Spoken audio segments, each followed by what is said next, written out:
Hey Moles and Beeps, welcome back. This is Coach Max from Max Fit, and welcome to another episode of Coffee with Coach Max. Alright, so to get to today's questions. Today's question, when you guys see me looking this way, got a little whiteboard at the back there, and I always make the notes of what the questions are and so on. Right behind over there. Right, so today's question is about squats and deadlifts. So one of the guys messaged me, actually put it on our Facebook wall, and he was asking about deadlifts and squats, and he got into quite a bit of detail over there, which I really liked. The more detail I have, the more info I have on it, the more detail I can go into with it. So our subject for today is squats and deadlifts, and which one is better. I can put it in that way. Alright. So he goes on to say, which do you rate is better? So I'm going to start off over there. Okay, squats and deadlifts. Two very different movements, extremely different movements. They might look the same, but they incorporate so much different muscles. So when I'm talking about muscles, a lot of people tend to think bicep, tricep. They tend to think chest, shoulders. Or they'll say shoulders, the entire thing. If you actually, the amount of work that goes into muscles is ridiculous. I've actually got one of my anatomy books here, and I'm going to try and show you guys like how much muscle, just from the front and the back. Let's see if you guys can see there. Like if you can count how much muscle you can see there. Like you see the little names on the side there.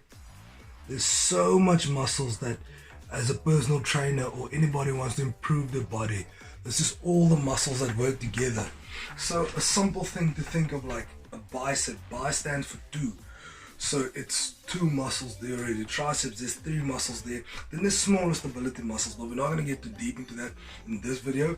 I just wanted to give you guys like a little bit of a background into what I'm going, speaking about which exercise is better. So when I'm doing deadlifts in this, with the weight being down here and me pulling that weight up, it's a lot of work on my back.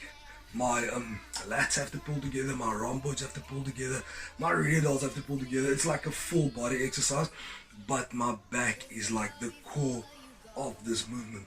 With a weak back, like myself for example, I don't have a very good back. I don't do lots of deadlifts and so on, so my deadlift is actually, you'll see some people's deadlifts are like double their benches. My deadlift is so close to my bench because I don't work that much on my lower back. But if you have a very strong lower back, you'll obviously be able to lift more. So back to that, the movement is from over here, the weight would be over here and you're lifting from here. Whereas with the squat, the movement and the weight is up here, so it's pressing down, this one is pulling you down. So kind of just think about it in that way, and you'll kind of understand more of how this movement is extremely different. So you can't really compare them and say which one is best. At some point he goes on to say something about the form. So there's like the different forms that is a different muscle. So like straight leg deadlifts, obviously you can use that for hamstrings, the muscle behind your leg, your upper leg, the muscle behind your leg is your hamstrings. He goes on to speaking about like the straight leg deadlift that will hit that. Obviously conventional deadlift is more like back, and then he also speaks about like doing conventional deadlift working for quads. So I would never personally, ever put deadlifts in for quads, and this is where the big difference comes in. With doing squats, you can obviously work on those nice quads, get the legs growing and whatnot. I would use a certain form of deadlifts, yes, for some hammies, because you need that movement, but I'm not going to get too deep into that. But there's different ways that the hammies work, like the pulling, if you think of lifting your heel up, and then also the extending of the hips also builds the hammies. And the hammies have 3 or 4 muscles in there, so they work differently, so there's different ways of getting them. Again, I don't want to go too deep into this. I want to stick on the subject because I can go so far and just keep speaking and speaking. So yeah, I would not put in deadlifts for quads. This is the big difference. Squats are gonna build my legs. I'm gonna do that. I'm gonna mostly use deadlifts for hammies a little bit, and mostly my back, especially like Christmas tree, those things. So this is why I can't compare it. It would be different if you're saying, for example, I do a straight bar curl, but my wrists are hurting. So now I can replace that because I'm working my bicep. I can replace that with like an EZ bar, which just makes it a little bit easier on my wrists. And I'm still working that same muscle. I'm still working the bicep. So there you can compare them. There you can say which one do you rate better. And I'll be able to tell you for your wrist joint, for your joints, I would say do this one, or I want you to do the straight bar and so on. But that's when you can compare it, when it's the direct same muscle. But something like this, there's no way you can say that deadlifts is better than squats. And this is my opinion. I've been doing this for years. This is just the opinion that I'm giving to you guys. So he goes on to say squats mess up his knees, and he replaces squats with leg press. So now the thing is, can't even show you guys because it's only this angle. I've worked with so many athletes. Clayton has been here for a few days and I've improved his squats like tenfold. If you watch Jade squat, you'll see also how heavy she can go because of proper technique. So what people do, I struggle with my own clients with this as well. I always tell them, push your knees outwards. You want your foot, if this is the outside, if this is my foot, say my left foot, say I'll put it like this. I want the weight over here. So I want to be pressing from that side. A lot of people are pushing inside. You'll see their feet tilt in, which automatically moves up, and now the knees, the feet is tilting in down here and the knees start tilting in. Now that places a lot of stress on your knees. You do not want this. You want your, on the outside, don't go stand fully on the outside, but I mean most of your weight on the outside of your foot. This brings your say your femur bone, it pushes it out, and now your knees are pushing a little bit out. Go watch some weightlifting. Watch the guys who lift really heavy. Watch the Olympic weightlifting. Those guys' legs will go like this here by the quads, then it will come like that, and then their feet will be like that. Their knees are forced out that much. They push it out. Because on that way your knees are protected. When your knees are falling in, they are not protected. There's so much pressure on them, so much pressure on your ankles and everything. This is where your knees get hurt. Watch yourself in the mirror, watch other people. You'll see how their knees pop in every time that they do squats. This is why their knees pain 99% of the time. Every single time when I fix this, then my clients are doing so much better. They don't have that pain anymore. So that's the thing on knees. Oh yes, and then of course the hanging forward. Because the weight is on there, you tend to be hanging forward, where you should be in a good position to squat over there. You shouldn't be hanging all the way, which is why we teach people also stay on your heels when squatting, when doing quad movements. Stay on your heels. Again, don't go standing on your heels the whole way, but the most of the weight should be on your heels. Because as soon as you go onto your toes, you're letting your whole body lean forward, and this is obviously applying more pressure on the knees. So with good form, I can promise you, I know some people say you can't fix it, but I promise you, with my experience, with the hundreds and hundreds of people I've worked with, every single time when I fix knees out onto the heels, it fixes the knee pain. It totally disappears. I have people who could never deep squat who I've taught to deep squat. Then on to the next one. So he says he's a big deadlift fan. So deadlift is an amazing movement because once you perfect it, it's gonna become your strongest movement. That's how the body works. That's why you'll see the bench, the three movements in the powerlifting would normally be bench would be the weakest one, and then the squats, and then the deadlifts is the big one. So you can handle the most weights on this. So obviously, like, not saying someone has an ego, but like for your ego, it's very good, and ego is not always a bad thing.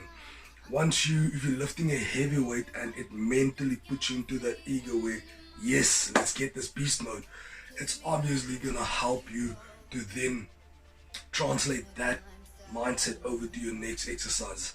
So it's not a bad thing. You've just gotta set up the program according to yourself. So if 100 kgs for 8 reps is hurting your back, instead of doing 5 sets, bring it to 4 sets. If your back is still hurt, bring it to 3 sets, and so on. Even if you're doing 1 set a week of deadlifts, if you really want to get into this, deadlifts and squats now we're speaking, even if you're doing 1 set a week, you are eventually strengthening that muscle. And there's obviously other aiding stuff, but like I said, I don't want to make my videos too long. I can get into too much detail with it, so I'm trying to keep it as simple as possible. So even if you do 1 set a week of squats, 1 set a week of deadlifts, I would move them away. I wouldn't put them on the same day, because it's even more pressure on the lower back then. And then build your way up. So maybe next week do 9 reps instead of 8 reps. See how that feels. Only go up, build the tolerance, and only go up with reps or sets or volume or whatever you want to call it.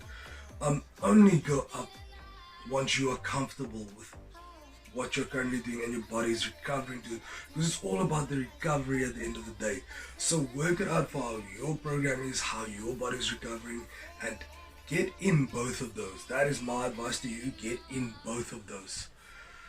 Yeah, so the final note I have there is of him saying that his big question is, which one should you sacrifice? So I kind of answered that question already.